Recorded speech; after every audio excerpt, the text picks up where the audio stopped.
안녕하세요. 명리가 정혜입니다. 이 사주는 일간 병화 입장에서 사주에 화가 많습니다. 일간을 포함하여 총 4개의 화가 있고, 이 화가 자신의 생명과 재산에 해당하는 재운, 금을 녹이려고 달려가는데, 다행스럽게도 천간에 개수가 있어서 수국화가 되니까 수의 힘이 이 사주에서는 아주 중요한 포인트가 됩니다. 일간 병화 입장에서 개수는 정관이 되고, 정관이 이 사주에서는 아주 큰 역할을 하니까 사회적으로나 자기 개인적으로나 자신의 생명과 재산을 지킬 뿐만 아니라 타인의 생명과 재산을 지킬 수 있는 그러한 사회적 지위에 올라서게 됩니다. 이 사주에서는 일간 경금 입장에서 천간에 월간의 신금, 월지의 유금, 그리고 연지의 축토 4개의 에너지가 모여서 일간이 신강하여 있고, 그러한 가운데 시간의 병화, 지지의 인술, 화국이 되어서 화를 중심으로 3개의 에너지가 모여서 자신도 강하고 관살도 강한 신강, 살강한 사주가 되어서 관살에 해당하는 사회적인 지위라든지 명예가 자신의 입장에서 웃어주는 그러한 역할을 하게 됩니다. 이 경우도 아까와 같이 관성이 자신에게 유리한 역할을 하고 있습니다. 역시 마찬가지입니다. 일간을목 입장에서 이 사주에서는 신금을 중심으로 사유축 금국을 짜고, 그리고 신금을 중심으로 금을 중심으로 에너지가 완전히 모여있는 가운데 일간을목은 조금 외로워서 비록 고와 같은 상황에 놓을지는 모르겠지만 관살이 매우 강하고 일간이 여기에 의탁해서 살아갈 수 있기 때문에 이 또한 명문가의 고아로 입양되어질 수 있는 관살이 자신을 위해서 유력하게 긍정적으로 작동하는 사주다라고 할 수 있겠습니다. 그런데 이와 같은 사주에서는 그렇지가 않다는 것입니다.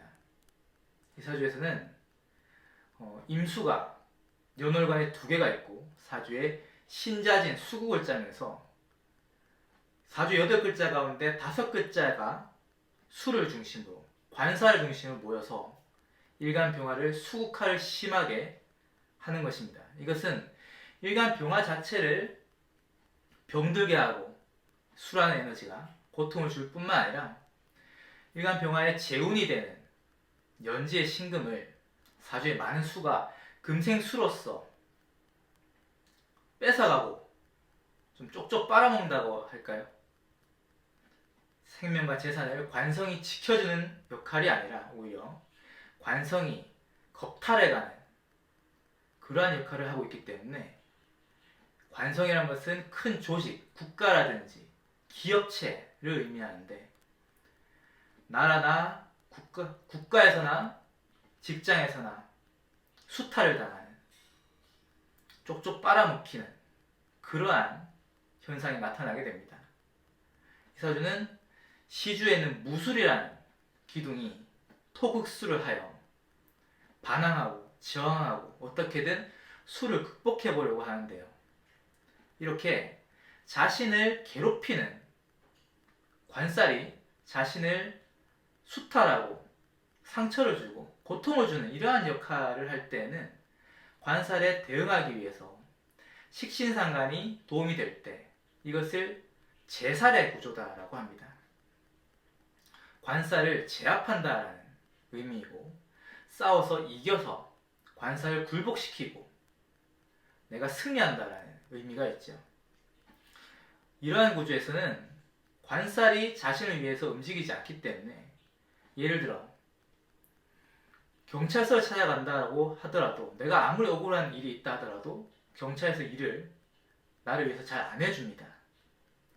그러니 토극수로서 싸우게 되니까 경찰을 계속 압박을 해서 자신을 위해서 일을 하도록 하게 만든다는 것인데, 이 사주는 무술이라는 기둥이 진술충으로 흔들려 있기 때문에 식신이 비록 천간지지로 튼튼하긴 하지만 그 역할이 그렇게 완전하지는 못해서 관사를 제대로 싸워서 굴복시킬 정도의 능력은 되지 못한다라고 봅니다.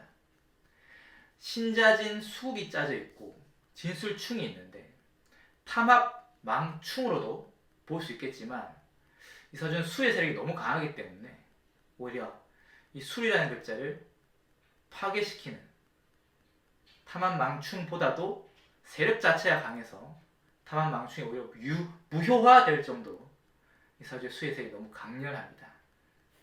또 관살이 강해서 나를 강하게 고통을 줄 때는 제살의 방법뿐만 아니라 화살이라는 방법도 있습니다. 화살은 관살과 나를 친하게 지내서, 나를 위해서 움직이는 관살은 나의 편이지만 나를 고통 주는 관살은 적이나 마찬가지입니다. 제살은 적과 싸워 이긴다는 것이고, 화살은 적을 내 편으로 만든다는 것입니다. 적을 내 편으로 만든다면 역시 그 관살은 나의 내 편인 관살이나 마찬가지인 것입니다. 여기 화살의 예를 하나 들어보겠는데요. 일간 병화 입장에서 수가 연월간에 임수 2개가 있고 월지에 자수가 있고 시지에 해수가 있고, 그래서 관살이 4개가 됩니다. 그런 가운데 연지의 진토 역시 자진합으로 수국으로 수의 힘으로 똘똘 뭉쳐 있습니다. 제살이라는 것은 식신상관으로 하는 것인데, 이 사주에 수를 맞서 싸우기 위한 토가, 시간에 기토가 있지만 기토의 힘은 미약합니다. 깔고 앉은 자리에 해수, 기토 입장에서는 이 해수가 재성과 같은 것인데, 재성인데, 따라서 힘이 많이 빠지고 있는 형상이라 이 기토가 수를 이길 수 있는 그 정도의 능력으로는 볼 수 없습니다. 다행히도 일간병화가 인목에 득지를 하여 이 사주에 많은 수생목으로서 목생화, 그러니까 수가 자신을 괴롭히고 있는 형상이지만 중간에 목이라는 다리를 놓아서 수국화가 가지 않고 수국화에서 수생목, 목생화로 중간에 이 목이라는 에너지가 수와 화에 어떤 투쟁하는 이러한 양상을 완화시켜주고 중간에 다리를 놓아주고 있는 형상입니다. 이렇게 인성이라는 것이 있을 때, 그리고 인성이 사주에서 길하게 작동하는 경우 관살을, 적을 내 편으로 만들어줄 수 있는 화살의 역할을 합니다. 인성은 공부가 되고, 따라서 머리가 굉장히 총명하고 공부를 잘해서 적이라고 하더라도 나를 총애하고 나를 아껴주고 오히려 나를 보호해줄 수 있는 그러한 역할. 또 인성은 인덕이 되어서 인성이 좋은 역할을 하면 인품이 좋고 사람이 귀염성이 있습니다. 인기가 있고요. 그래서 적으로부터 사랑을 받는 그러한 구조다라고 할 수 있겠습니다. 비록 제살은 약하지만 화살은 가능한, 이 지지의 인목이라는 글자는 많은 수가 아무리 많아도 빨아먹을 수 있는 그러한 힘이 있다는 것도 더불어 기억해 주시길 바라겠고요. 이 사주는 어제 봤던 사주인데, 일간 병화 입장에서 수가 여전히 많고 아까 동일하게 수가 많은 사주이긴 한데, 화살할 수 있는 간목 인성도 있고 제살할 수 있는 무토 식신도 있습니다.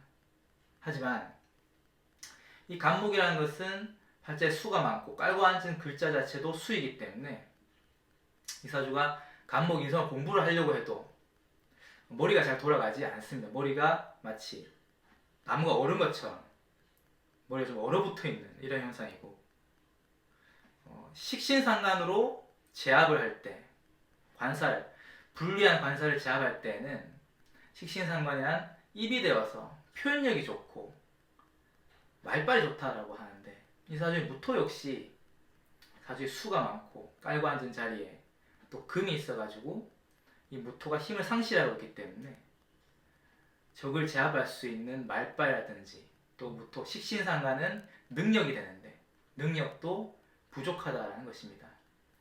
어쨌거나 화살할 수 있는 부분 그리고 제살할 수 있는 부분들이 사주에 있긴 하기 때문에 일단 이 사주의 왕성한 관살에 대항은 해보겠으나 이것도 해보고 저것도 해보지만 모두 실패하고 결국에는 관살에 종을 하는 투항이라고 하면 투항이라고 할 수 있고 반항해봤자 안 되니까 그냥 관살을 따라가게 되는 그러한 사주인데요. 관사 입장에서는 이 사람이 자신에게 반항했던 그런 것들, 그런 의도라든지 과거의 어떤 흑역사들 다 기억하고 있기 때문에 종종 놀림도 받으면서 한편으로 자신에게 종을 했으니까 또 지켜주긴 지켜주지만 좀 갈굼도 하면서 그러한 모습이 좀 예측이 되는 그런 사주라고 할 수 있겠습니다. 관살이 적절하게 내 편이 되어줄 때는 나의 생명과 재산을 보호해주지만 그리고 나의 권위를 세워주고 체면을 세워주고 명예를 세워주지만 관살이 제 역할을 못하고 오히려 나한테 불리하게 작동한다라고 하면 그것은 적이나 마찬가지입니다.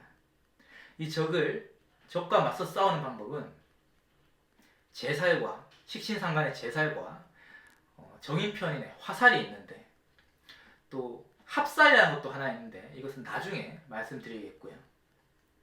화살과 제살도 합당하지 않는다라고 하면 그냥 종으로 가는 것도 하나의 방법이다라고 생각하시면 될 것 같습니다. 감사합니다.